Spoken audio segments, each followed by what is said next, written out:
The wait was too long. We were on the appointment list, but got here early. They would not they would not let us see anyone until our appointment time, and walk-ins got in ahead of us. One thing we noted, and I don't think we have the percentage, but I would say at least 50 to 60% of the people that we saw on that day came at the opening ceremony. So even if they had an appointment at 2 or 3 o'clock, they were there earlier. And so that accounted for a lot of the wait time.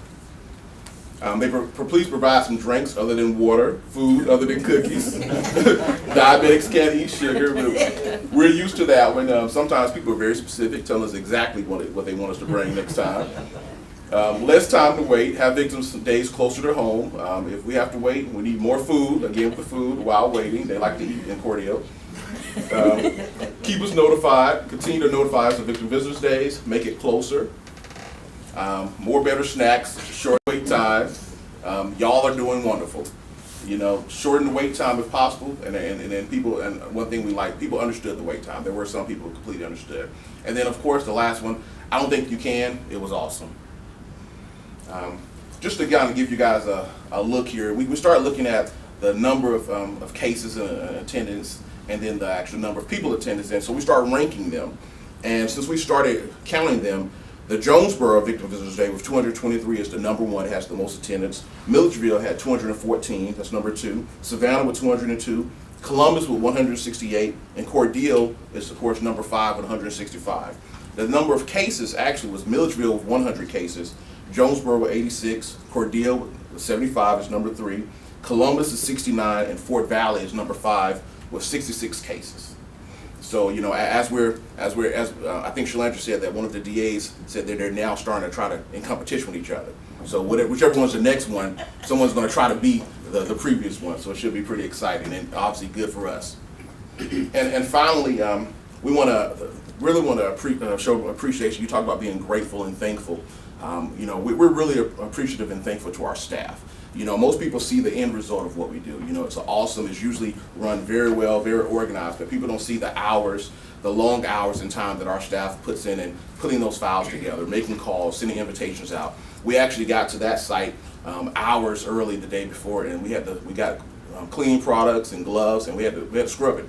And scrub it down because it was old and had been used, that portion of it. So they put a lot of time into this work, and then the rest of it, they're behind the scenes, so nobody sees them while you guys are seeing the victims. So I really appreciate our staff, really thankful for the work that they do. They're passionate about what they do, and that's why we're so good at it. And finally, we have a Victim Visitors Days coming up, planned for right now in Gainesville, Georgia, for April 2018, which should be the National Crime Victims' Rights Week time. It may not be exactly during that week, but it'll be during that portion. That's how we'll celebrate it. So that should be an excellent Victim Visitors Day, and we're really looking forward to it. I'll accept any questions. Any questions for Keir? I don't have questions. I have Comments?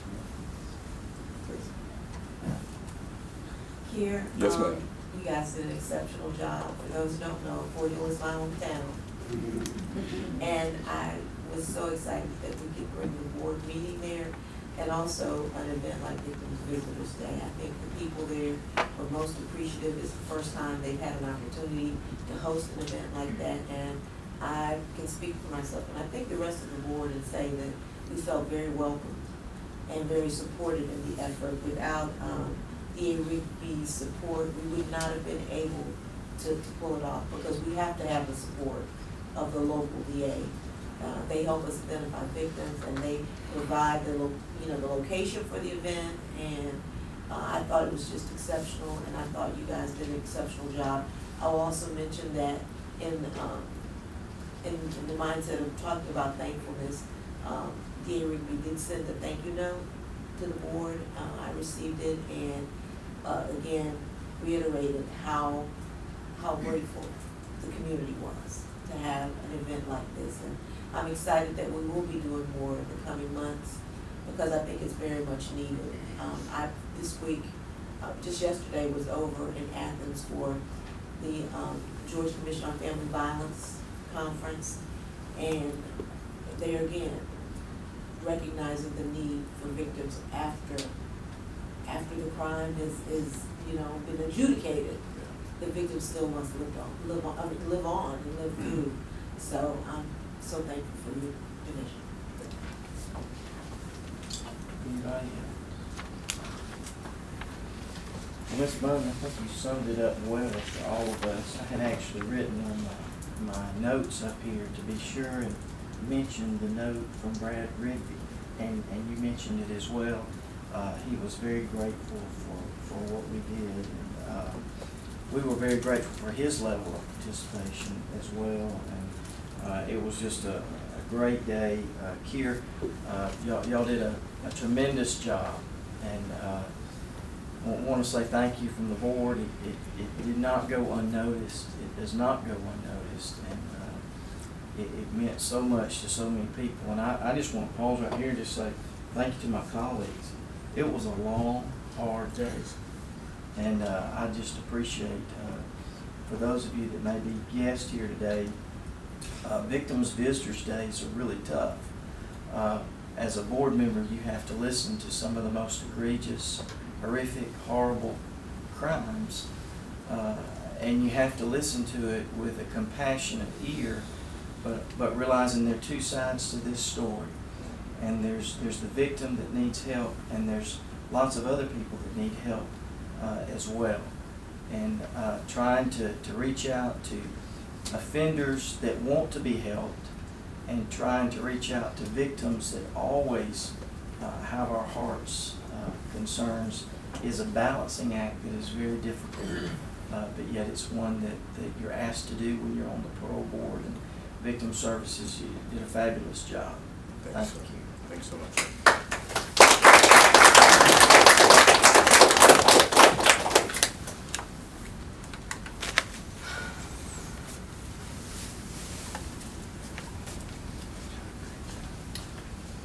Ready for me, Mr. Chairman? Mr. Steve Hayes, you have the floor.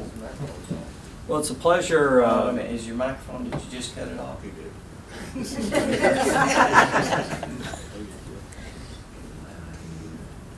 it turn red? We'll wait for on that. now. Check now, let's see. It's, I don't believe it's on at this point. Try it now. Speak now.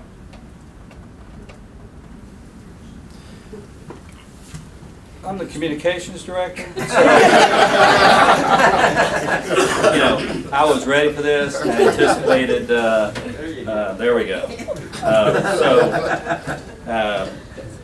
We needed some levity at that point, I'm sure. It's been Steve Hayes, communications director for the Parole Board, and it's a pleasure to be before you today. It's been a while. I know that perhaps, some of you might have been wondering what I did around here. So here I am to give you a little bit of that today. Good morning, Mr. Chairman, board members, and I'm sorry Mr. Cotton's not here for the presentation today, but I'll be sure and get him all the information and make him aware of what a great board meeting we had today and our presentation, and let him know about the information that we're presenting to you today. I've got a special guest, and this agenda item is entitled A Parole Success Story. And before we bring up our guest, I'm going to tell you a little bit about him. First of all, his name is Kerry Parrott. He's sitting right here. He's agreed to come and speak with the board today about his past and his present, and about second chances in life, and also give some comments that I think can be taken to heart by other offenders leaving the system. And we hope that as the video is entitled that we're going to talk about in a few minutes, a recipe for success for offenders on community supervision.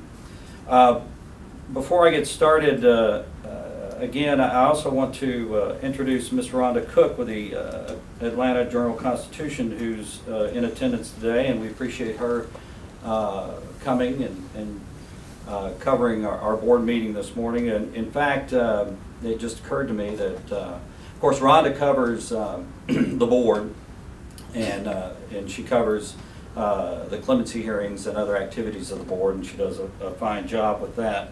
But she also came to Victims Visitors Day that we had locally in 2016 and covered that for us, and very good write-up. I believe it was on the front page of the local section that day. So We appreciate the coverage of the Victims Visitors Day, and the presentation by Kier was excellent.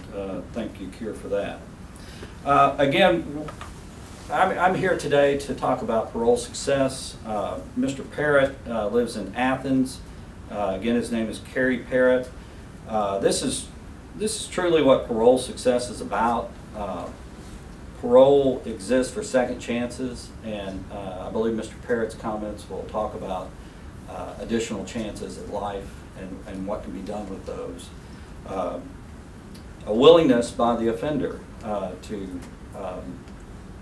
and that's what it takes, for it to really be successful, for that offender to want that change in life. And through chances, through parole or the courts, then that can be achieved. Going to just briefly talk about Mr. Parrott, and then I'm going to let him come up and talk to you after we share a little piece of our video. Again, this video features Mr. Parrott and talking about what it took for him to come out of the system and finally get on the right track, and what led to his success. Again, Mr. Parrott can, he can answer questions, but we have an individual with a criminal past, a long criminal past of 20 years, multiple arrests, many convictions, but today his life is much, much different.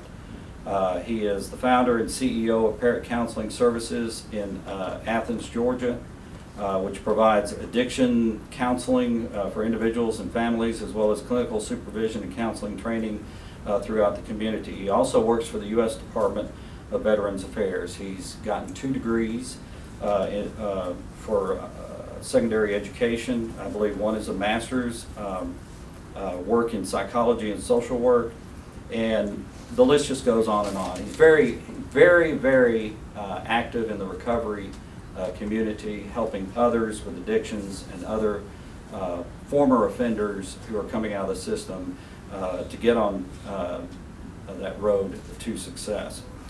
He was gracious enough to share that input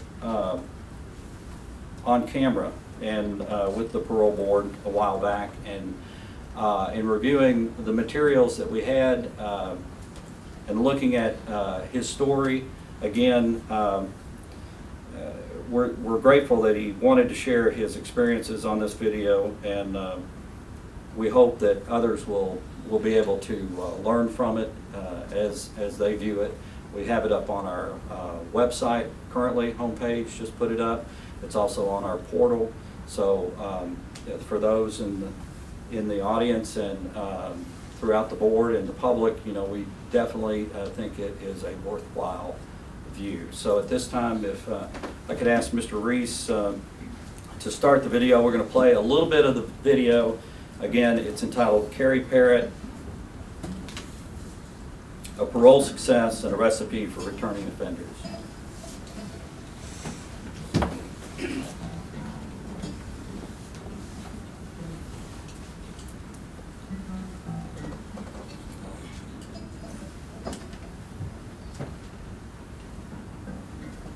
Bad things do happen to good. I didn't grow up saying that I was going to turn into an addict or ever thought that I would be, but I did. I was introduced to crack cocaine, I liked it, and it took over my life.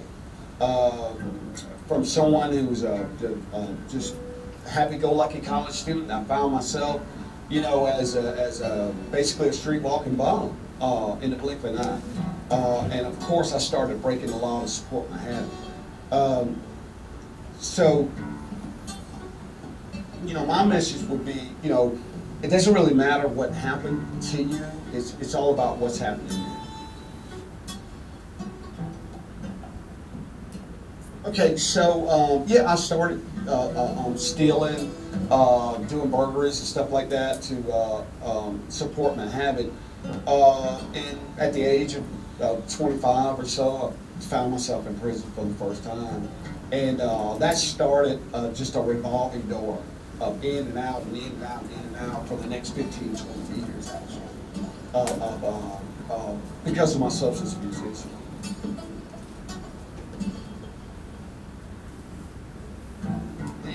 no matter what means everything to me. I realized that I had a serious substance abuse problem, and I wasn't going to be able to move on with my life until I addressed that. And so I had to come to terms with myself. All the other times that I had said, you know, I'm going to quit using, well, I didn't. And this time around, something had to be different, and that had to be the thing that was different. Regardless of what happened, whether I found a job, whether I was homeless, whether, you know, I was able to go back to school, whatever. First things first, it had to be that I got to a place where I realized that I could not use alcohol and other drugs successfully. I had shown that, you know, over the years, and so I made up my mind that regardless of what happened, you know, I was not going to pick up. That wasn't going to get me where I wanted to.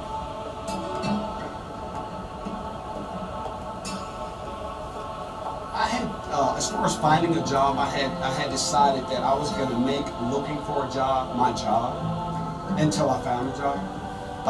I was just going to put all my energies into knocking on doors, talking to people, networking, volunteering if I had to, and I did, to make sure that I got to a point where at some point somebody was going to believe in me enough to actually offer me a job. And that's basically what happened.